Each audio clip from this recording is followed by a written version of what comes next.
Salmonela. El día de hoy estaremos hablando sobre este tema y su consecuencia, que es la salmonelosis.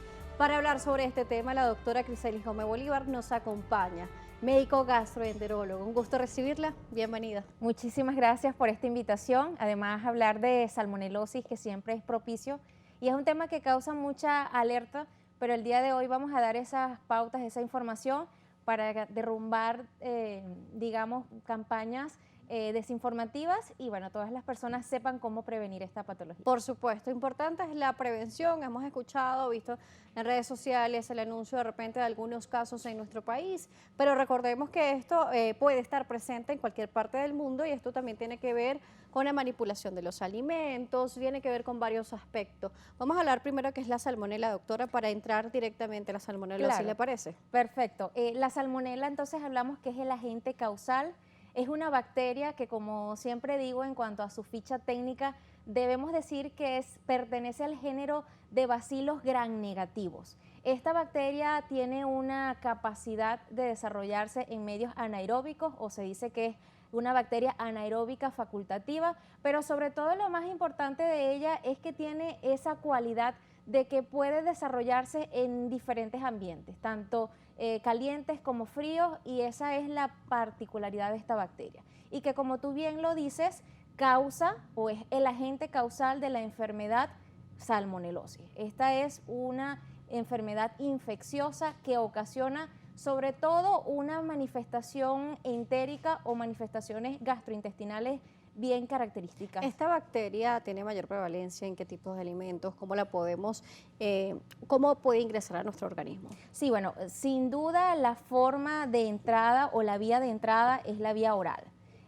También tenemos que recordar que cuando hablamos de esta enfermedad infecciosa, hablamos de reservorios, sobre todo las aves, ¿sí? O las carnes avícolas. También puede estar presente en el ganado vacuno, en el ganado porcino, pero básicamente productos avícolas, ovoproductos o lo que son los huevos, y pues alimentos contaminados. Se hablan también de hortalizas, hablamos del hombre, por supuesto, como parte de esa cadena o de contagio, y de las aguas contaminadas. Por ejemplo, los huevos. Normalmente los compramos, los llevamos a la nevera y lo partimos y lo preparamos.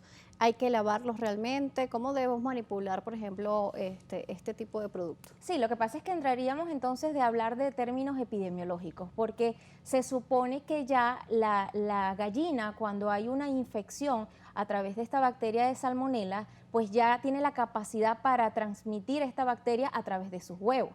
Entonces hay una cadena, siempre decimos, hay una cadena de manipulación, una cadena de frío, que también aplica para el tema de los huevos. Entonces, si hay una contaminación ya de los huevos o de las aves como tal, pues evidentemente ya no podemos como cortar esa cadena. Sin embargo, por eso es importante que se hagan las notificaciones necesarias cuando hay estos pequeños brotes, estas endemias, y para cortar o desechar inclusive este material, estas carnes y estos huevos. ¿Cuál es la prevención que se hace? Bueno, refrigerar los huevos, evidentemente no pasar tanto tiempo una vez que se ha comprado estos alimentos, o dejarlos fuera de la nevera, o no comprarlos en lugares donde, como siempre lo decimos de manera jocosa, donde hay procedencia dudosa, ¿no? Entonces, esto es importante a la hora de realizar nuestras compras. Sí, le preguntaba esto porque Ivonne nos escribe y nos dice, ¿se deben lavar los huevos y el pollo para poderlo guardar en la nevera? Sí, claro, se debe lavar, evidentemente, por las contaminaciones cruzadas, y no solamente el tema de la salmonelosis, sino si hay contacto con heces de otros animales, o pues el tema del contacto con la tierra, que recordar también puede representar un reservorio para salmonela y para otras patologías. ¿Qué efecto o qué síntomas da la salmonelosis? Mira, la salmonelosis, o hablar de salmonelosis, tenemos que sin duda hablar de dos características principales en la salmonelosis humana. En primer lugar, hablamos de la fiebre entérica, bien conocido también este término, fiebre entérica o la fiebre tifoidea, que pues las manifestaciones son más de patología sistémica, es decir, hay fiebres altas, hay un compromiso importante del estado general del paciente, deshidratación, dolor abdominal, y pues esta característica o esta subdivisión sí puede conllevar a la muerte del paciente.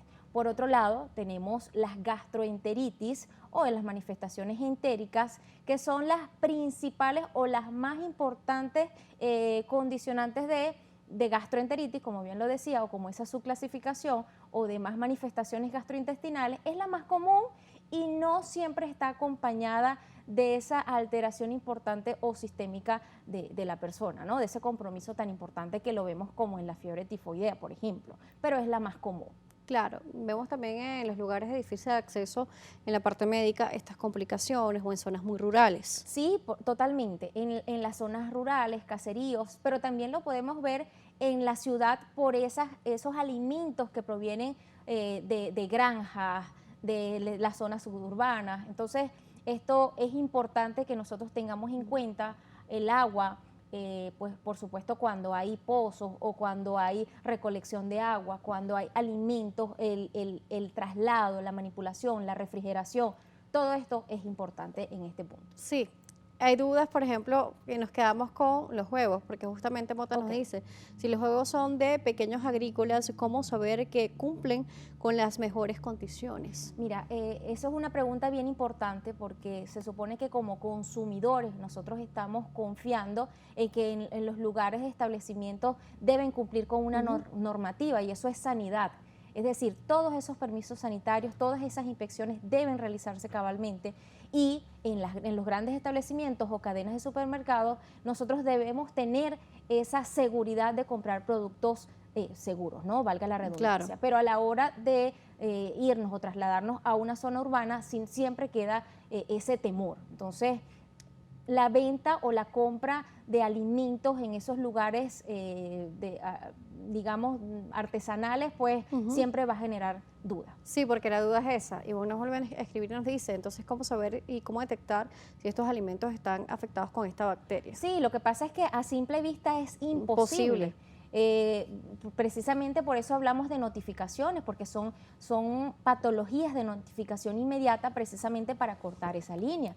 Ahora, ¿qué se supone que hacemos? Bueno, hay unas medidas que vamos a hablar a continuación en donde a través de este cumplimiento de estas normas, nosotros vamos a disminuir ese riesgo de infectarnos, ¿no? Doctora, en la próxima parte vamos a ver cuáles son esas pautas, esas normativas que hay que seguir para romper esta cadena. Ya nos Así dice, es. la notificación es una, pero qué hacer nosotros también en casa, como mecanismo de prevención, estar atento. La doctora Quetzalís Gómez Bolívar nos habla sobre la salmonelosis, nos explica cómo hacer prevención, que es fundamental. Ella es médico gastroenterólogo y ustedes nos pueden escribir para que ella les responda las inquietudes a través de las redes sociales, tanto por @salud_gb y por Instagram Live por @Daniela J. Salas. Volvemos.